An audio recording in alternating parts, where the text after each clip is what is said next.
cowboys and gun hands, they would come calling.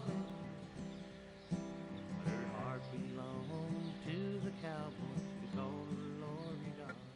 Now that we understand what happens on the firing line, let's talk about what happens in an overall contest. Bouts between two opponents are usually a best 3 out of 5 format. In other words, the first shooter that wins 3 shots wins the bout. The shooter losing the bout receives an X for that round. Most of the large matches are 4X matches. Therefore, when you receive your 4th X, you are eliminated from the match. Each and every round are luck of the draw, so it sets up many possible competitive scenarios. Because of the size and distance of the CFDA targets, hitting them consistently under competitive conditions is extremely difficult.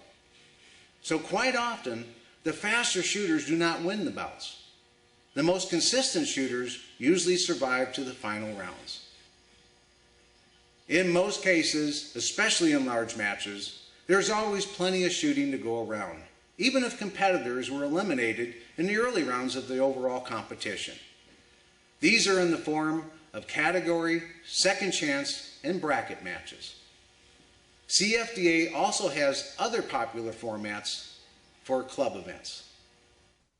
Now let's hear more from our friend, Mississippi Marshall. Well, this is basically an elimination contest. Best 3 out of 5 shots. And the winner keeps on shooting. And the loser gets an X. This is a 4X contest in the World Championship.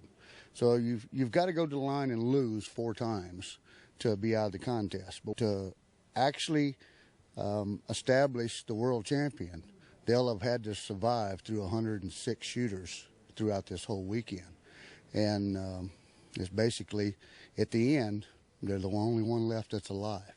Fastest gun alive. These targets are 24 inch in diameter, and you'll see that there's a light in the center of it.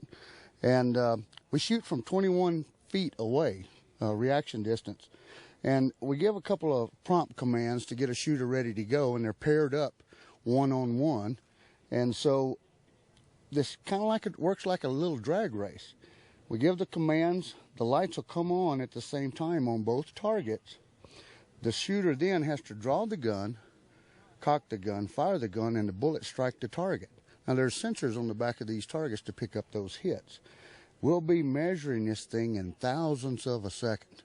So from the time the light comes on till the bullet strikes the target gives you a time. And we'll see times this weekend less than a half a second. Even some of them will be close to 1/3 of a second, 350 thousandths of a second. Wow. All of that happens from the time that light comes on till the bullet strikes the target. The blinking light, you'll see blinking lights coming on. That shooter won the shot. If you just hit it, wasn't a winning shot, then it'll just go out. But 3 of those winning shots, you win the round and keep shooting, your opponent gets the X, 4 of them X's, and they're gone.